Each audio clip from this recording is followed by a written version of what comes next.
welcome back to Peaks Peak.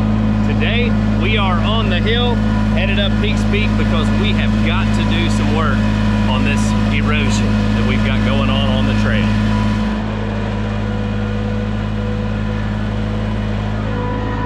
Now guys, here's the deal on this trail.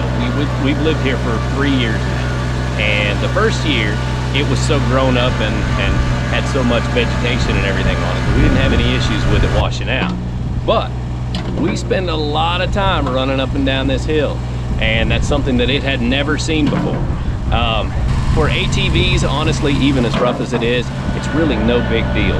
But what I'm working toward is, one, making it passable for my truck to come up and down the hill again, because I may have some projects planned for up here that I need the truck. But two, I'm working towards getting Caden good enough on his dirt bike that he can ride up and down this hill. And the big old rocks and the big old ditches and all of that on this steep hill with the drop off on the side, I'm not interested in it making it any harder on him than I have to. So I'm going to work on this trail and get it fixed up to where, honestly, hopefully we can control this erosion. Last year's plan, honestly, was I didn't want to send the water over the side of the hill because I didn't want that water coming down into the ditch behind the house. But in the meantime, what I've figured out is two major problems with the method that I chose to handle the water, and that is kind of create a ditch for the water to run in and let that wash out, but direct the water to where it gets all the way to the bottom of the hill to my ditch that goes across the field. But what that caused is, well, more than two problems really.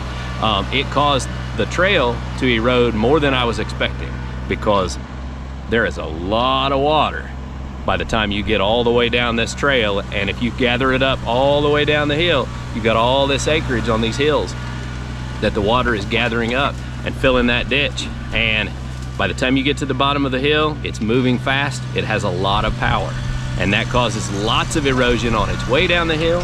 And it also brings a lot of silt with it, which in turn filled in my ditch in no time at the bottom of the hill. And now it's flooding out my field and causing it to be soggy. So that initial plan was dumb. I should have thought of ways to keep the volume of water from getting so large, and ways to slow it down so that it doesn't gain so much speed and power to destroy everything in its path as it comes down the hill. So I've been doing some research, and I thought about just burying some pipes and gathering up the water in different places along the way and diverting it over the hill. But what I've decided is, you know, the old crude method of water bars on a logging road work just fine. Yeah, they have to be maintained every couple of years or whatever, but we don't need to be going fast up and down this hill. So the fact that there would be water bars and lumps on the hill is not that big of a deal. It costs no money to make water bars other than running the tractor, which I like to do. And two, I don't have to dig ditches to bury pipe and buy pipe that's strong enough for the truck to run over and all of that. So there's that. Now, the other thing that I've discovered along the way is the amount of water that actually comes down this first part of the hill and reaches this corner is a lot. And I can divert it off the side into this ravine over here, which is the edge of my property line. And it will run down past the duck pond and out to the road drainage ditch. And it won't ever get to the area that's around my pasture and my house and my barn and all of that. So there's at least half of the amount of water coming off of this hill that I can dispose of over this edge by creating water bars going down this hill. So I did a little bit of research on that, and basically what a water bar is a hump that it lays across your trail downhill at about a 30-degree angle, and it catches the water and diverts it off of the side of the trail. Pretty simple concept. Now, there is a lot of rock on this hill. So spreading this rock out, spreading the dirt out to fill in all of my ditches and all of that may prove very difficult. I don't know, but I may have to drag dirt from the top of the hill down to fill in all of my ditches and then build my water bars and all of that. So we'll see how this goes. I've never done anything like this, and I really am just gonna have to dig in and find out. It's actually just a little bit muddy to be trying to do this, but I think I'm gonna put my first water diversion about right here, where I've actually got this root system in the trail, and divert it just probably this side of this tree here if I can knock out that little berm.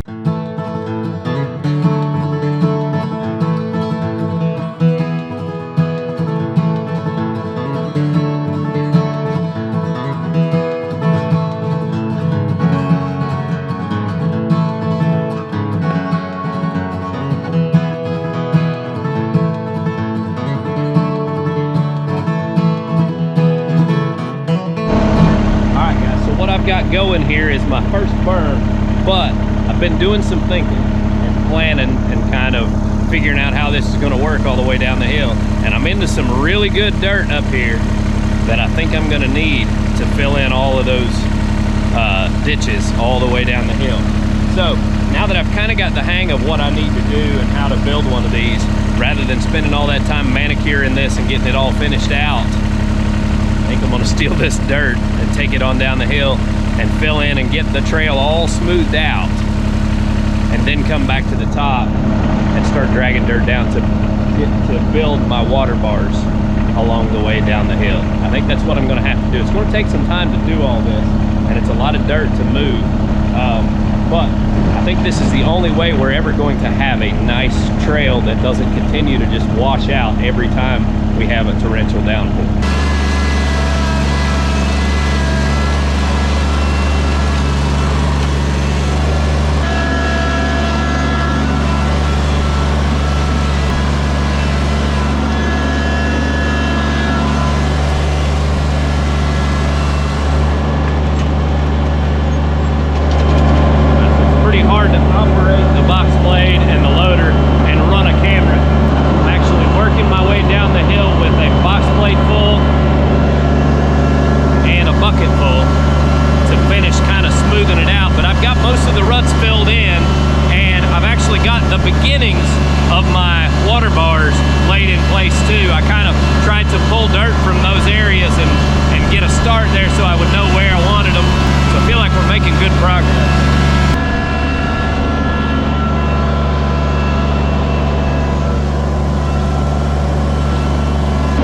Right here has so many rocks, I can hardly even drag a box blade full of dirt through it because it picks up the box blade and jerks it around, kind of makes a mess. I may have to turn my Scarifiers over. Up here is one of the water bars that I cut. Couldn't quite finish it off because I actually had a bucket full of dirt and it started to tip the tractor right there. So I'll have to get a shovel to finish that one out.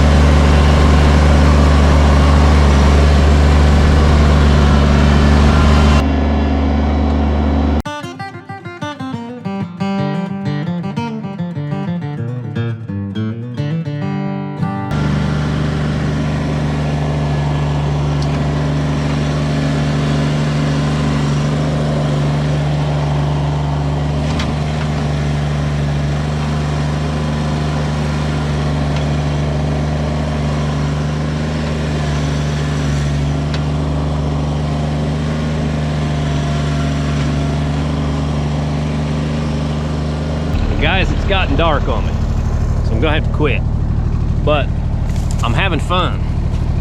Oh, that's a big drop. That's not a one-hander. Oh, goodness. Yeah, I'm having a ball, but I gotta quit because, well, I can't see very well, and this is pretty steep, a little bit dangerous at times, so I don't need to be out here doing it in the dark, but we're getting there. I've actually got kind of the first makings of my water bars, several of them. I think I've got maybe one more to form up down there, but you got to look at the lay of the ground. I guess I'm not showing you anything, it's dark. Never mind, we'll do it tomorrow. All right guys, so we're back out here on Peaks Peak Trail working on putting in our water bars. Now, I was able to work up until dark last night, and I kind of got the makings of the first one put in here. As you're going down the hill, I have to build up the inside of the trail and start sloping it toward the outside. Put a bar in at about 30 degrees. Nothing scientific about my method, I'm just eyeballing it, but put a bar in to where it angles the water over the edge of the trail. Now, I watched several videos, and of course this is a logging method, and doing this with a logging skidder is, well, a whole lot easier feat than doing it with a box blade and a Kubota subcompact tractor. I watched one video where they said basically 4 pushes with the skidder and you have your water bar in place. That would be an experienced logger knowing what they're doing. I'm none of those things, and I don't have a skidder. So we're kind of trying to figure this out as we go along. I'm not real experienced with the box blade. I've had it for a couple of years, and I'm kind of just, you know, learning what you can and can't do with it, trying to learn how to push backwards with it, pull forward, how much to angle it to dig, and all those things. I don't have a hydraulic top link or 3-point arms or anything like that, so I can't, you know, tilt it back and forth or raise it up and down just any time. So I have to kind of figure out what setting is going to work the best most of the time, and then kind of finesse it from there. So we're getting there though. I spent about 2.5 hours on this trail last night and got all of the ruts and all of the erosion filled back in and relatively smoothed out. Had to pick up a ton of rocks coming up the hill. I told you this soil is really rocky, and so what I've been doing is, as the box blade churns those big rocks up, I'm taking them and I'm laying them on the hillside next to the trail, just to kind of keep that from washing on down into the trail and all that. But that way too, they're there handy if I need them to line a ditch or whatever. I can just load them up in the loader and take them where I need them. So lots of work to do on this trail here, but we're going to start from the top today and start dragging dirt down. I don't think I'll need to take dirt all the way down the hill anymore. I've got things kind of in place to where we should be pretty good. So now I'm going to start, you know, dragging dirt from between each water bar and building those up and leveling out the trail, sloping it towards the ditch on the outside of the trail. I don't want most of the trail leaning towards the outside because it makes it feel a little bit better coming up and down the hill when you're not sloped toward the steep bank on the other side. If you're kind of tilted inward, people are a little more comfortable with that. Doesn't bother me a whole lot, but we haul friends and family up and down the hill in trucks and that kind of thing, and we don't want anybody freaking out. So it's kind of nice to keep it leaned in to where it feels comfortable, but to get the water off of it, you've got to tilt it on these water bars back towards the outside. So it'll be interesting to see how this all works out and how we like it, because it is going to slow us down some coming up and down the hill on the ATVs, because, you know, we bebop up and down the hills. But these angled bars, they're not exactly jumps because they're at an angle, so it would throw you off if you tried to go fast. So that's going to change the way we have to operate in that respect. But all in all, I think this is going to help us keep a better trail with less maintenance in the long run.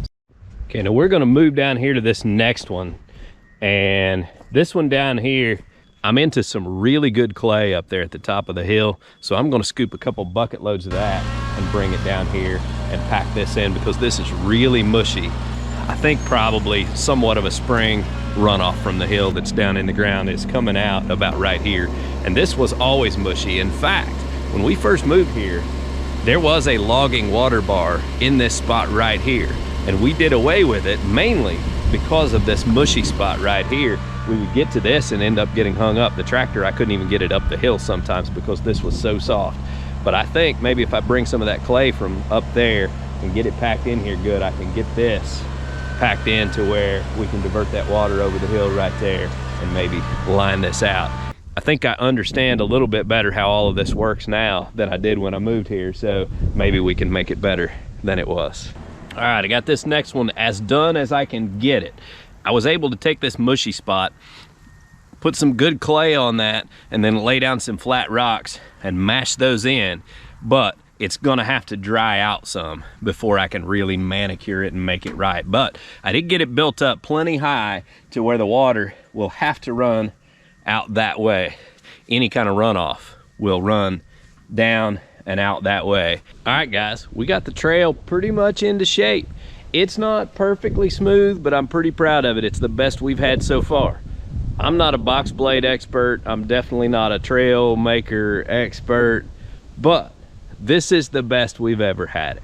So I'm pretty excited about it. It took me, I'd say probably all total 5 or 6 hours on the Kubota to work this trail over, but this trail is judging by Google Earth, is over 1,000 feet long. So that's quite a bit of trail on a steep grade that was in really bad shape. I just checked my altitude at the bottom of the hill, and it's 551 feet and 711 feet at the top.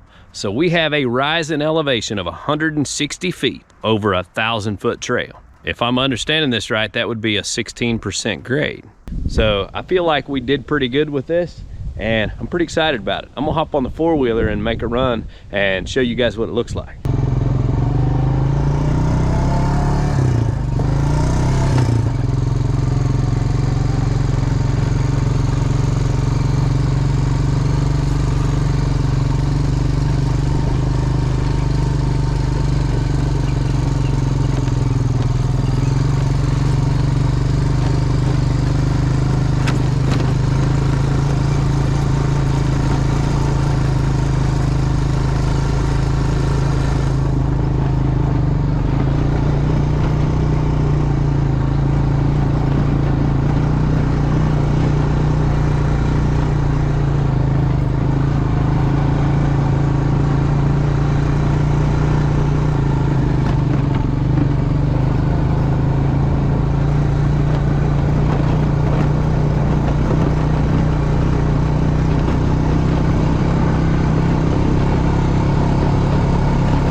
On this hill, we put in 7 water bars, and that will direct the water off of the trail so that our volume doesn't get so large and the speed doesn't get so great on that water that it makes the kind of mess that it made in the past. So I'll keep you guys posted on how this worked out for us, but I'm really excited about it. I feel like this was a major progress, and like I said, this is the smoothest this trail has ever been, so pretty excited about that. I think Caden will be very close to being able to ride his dirt bike up this. It's not too bad at all, so we'll see what he thinks about it. We'll get him out here shortly. Hope you guys enjoyed today's video, and I appreciate y'all watching. Y'all have a good day.